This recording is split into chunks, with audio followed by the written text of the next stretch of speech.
Hello, I'm Michael Davis Jr. This is my assignment for LIS 650, Assignment 1, interviewing a library administrator. I chose to interview an administrator of an academic library, and the PowerPoint will showcase my results. So I hope you enjoy.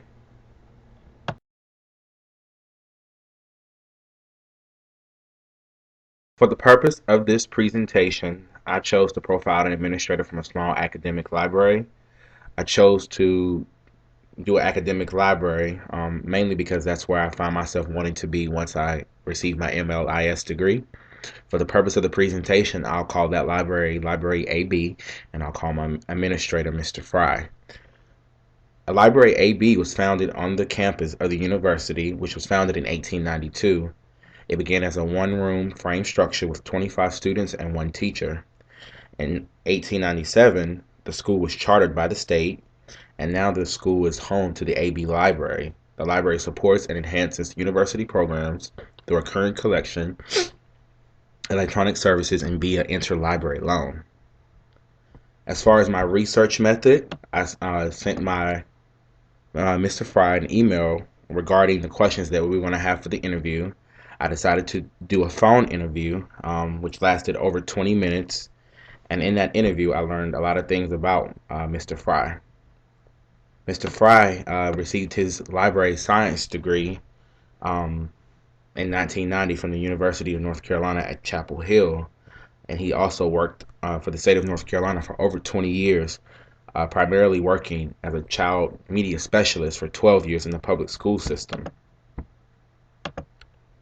As far as the collection and the organizational rundown, the library is organized by departments. There's media, circulation, information commons, technical services, automation, and library instruction. Mr. Fry's duties lie specifically with library instruction, as he is the master teacher facilitator as well as the science librarian for the university's AB library. The library serves the faculty and the students again at WSSU, and they also cater to the surrounding community in a small capacity. The library has over 200,000 volumes, 60,000 non-print items, and it has 13 librarians on staff, 10 paraprofessional staff members, and various work-study students and volunteers. The stakeholders for the organization would be the internal customers and the external customers. Now to the results. With regards to the 1/3 rule, Mr. Fry had heard something similar about the 1/3 rule, but it did not have a specific name.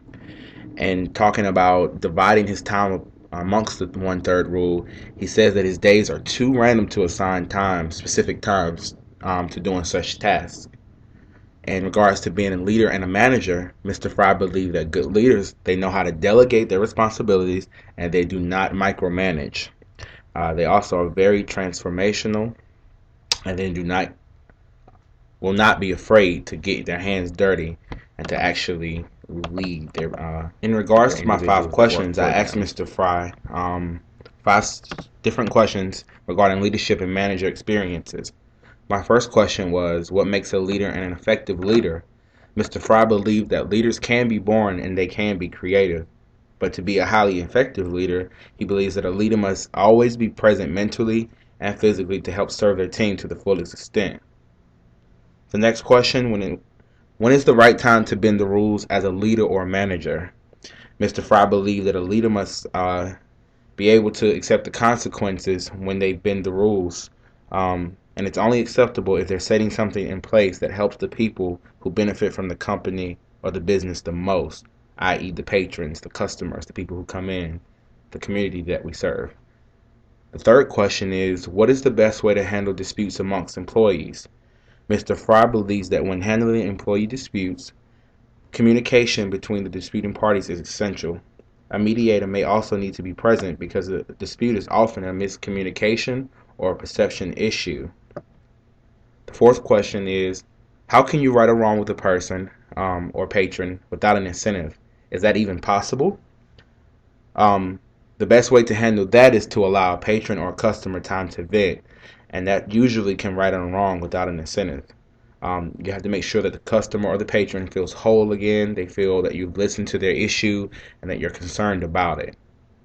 My last question for Mr. Fry was, how can a leader constantly bring new ideas to the drawing board? Mr. Fry believed that leaders can stay abreast in their respective areas by attending conferences, reading literature, speaking with employees, and just being receptive to brand new ideas. And these are the 5 questions that I had for Mr. Fry. In response to goals and opportunities for improvement, Mr. Fry says that he loves the AB library, but he always feels that there's room for improvement. He is satisfied at the current moment with his job, but he believes that he can help train budding librarians and also allow for more graduate students to work in the library.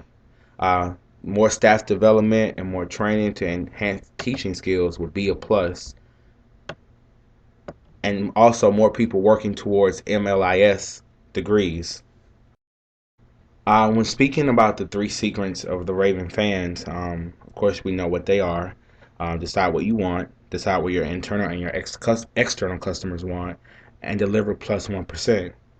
Mr. Fry agreed with the 3 secrets of Raven fans. In his dual roles at the AB Library, he works directly with internal and external customers, so the actions that he performs, they go hand in hand with each other. These 3 secrets can be applicable to Michael and his duties there at the library, as well as any other leader or manager in the administrator field. These methods can leave everlasting effects on people if they are performed the right way.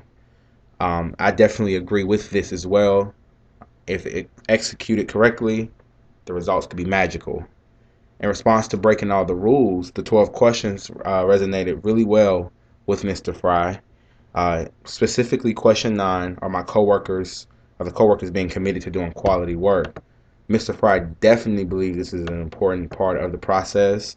When you have workers that commit themselves to their work, this makes for a smoother flow of operations. He also believed that the adaptation of the 12 questions into his workflow could possibly benefit his role as master teacher facilitator, as well as the science librarian at the AB Library. In closing, I actually got to learn that I interviewed a great administrator with tons of experience. I see that he's definitely a manager due to the restraints of his position, but he's definitely a natural born leader.